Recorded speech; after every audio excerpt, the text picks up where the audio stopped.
Assalamualaikum warahmatullahi wabarakatuh. Di video ini Ibu akan membahas tentang makanan khas daerah yang dimodifikasi. Sebelumnya Ibu jelaskan dulu tentang pengertian makanan khas daerah. Makanan khas daerah adalah makanan yang biasanya menjadi ciri khas dari suatu daerah. Sedangkan makanan khas daerah yang dimodifikasi artinya bahwa makanan khas daerah tersebut sudah diberi inovasi atau sentuhan sehingga mutunya lebih baik. Mengapa kita harus atau lebih baik itu berwirausaha di bidang pangan? Kenapa? Yang pertama karena produk makanan itu sangat bervariasi. Yang kedua bahan bakunya sangat mudah didapat. Yang ketiga teknologi atau cara pengolahannya cukup sederhana dan dapat dipelajari. Yang keempat alat dan mesinnya itu kita bisa sesuaikan dengan dana atau keuangan yang tersedia.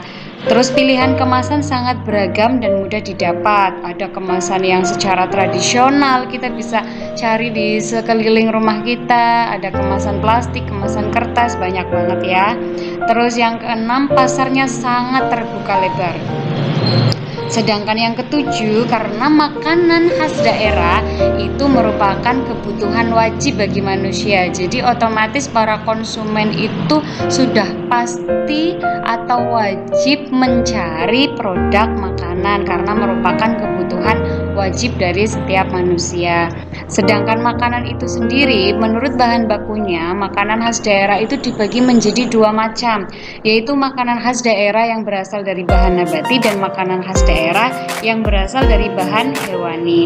Yang berasal dari bahan nabati itu artinya makanan khas daerah tersebut bahan dasarnya menggunakan bahan dari tumbuhan. Sedangkan makanan khas daerah dari hewani artinya makanan khas daerah tersebut berasal dari hewan. Contoh makanan khas daerah bahan nabati yaitu gudeg, dia berasal dari nangka.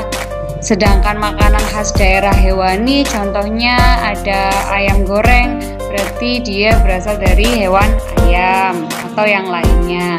Terus makanan khas daerah baik yang berbahan dasar nabati maupun hewani itu kedua-duanya memiliki keunggulan maupun kelemahannya sendiri-sendiri.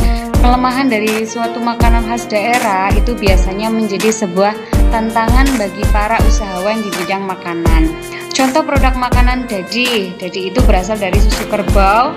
Itu asalnya dari Minangkabau. Tantangan dari dadi itu sendiri adalah dia kurang awet, kurang variasi rasa, dan kemasan yang kurang menarik. Dari tantangan-tantangan ini biasanya para usahawan di bidang kuliner ini harus mengembangkan idenya supaya menambah variasi dari produk makanan agar lebih menarik tentunya.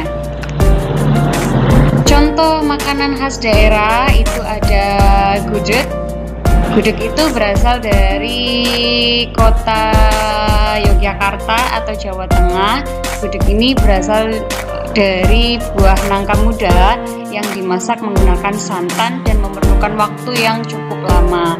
Biasanya warna dari gudeg ini agak coklat karena pada saat proses pemasakan itu menggunakan daun jati. Gudeg biasanya juga dikonsumsi atau disajikan menggunakan kuah santan, telur, tahu, sambal goreng krecek, atau bahkan ayam kampung. Nah, ini contoh produk makanan khas daerah. Untuk tugasnya, silahkan kalian buat daftar dan deskripsi makanan khas daerah menggunakan tabel berikut. Silahkan kalian tulis di kertas. Ada 10 produk makanan, nanti kalian centang kategorinya, dia masuknya ke nabati atau hewani, asal daerahnya dari mana, ciri khasnya apa. Setelah itu dari ke-10 makanan khas daerah yang sudah kalian cari, silahkan kalian pilih satu makanan khas daerah dan tuliskan informasi dari makanan tersebut pada kertas dengan kurang lebih 500 sampai 1000 karakter. Itu silahkan dituliskan di selembar kertas dan nanti silahkan difoto. Tugas yang kedua, Tadi mengenai yang pertama itu mengenai makanan khas daerah, yang kedua mengenai tantangan makanan khas daerah. Silahkan kalian memilih 20 makanan khas daerah yang dimodifikasi. Tuliskan tantangan dari makanan tersebut dalam bentuk tabel.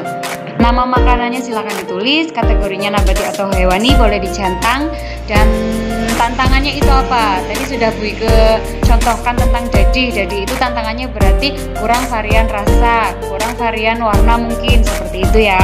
Cukup jelas ya. Nanti kalau ada yang masih bingung bisa komen atau bisa bertanya langsung ke Ibu. Terima kasih. Wassalamualaikum warahmatullahi wabarakatuh.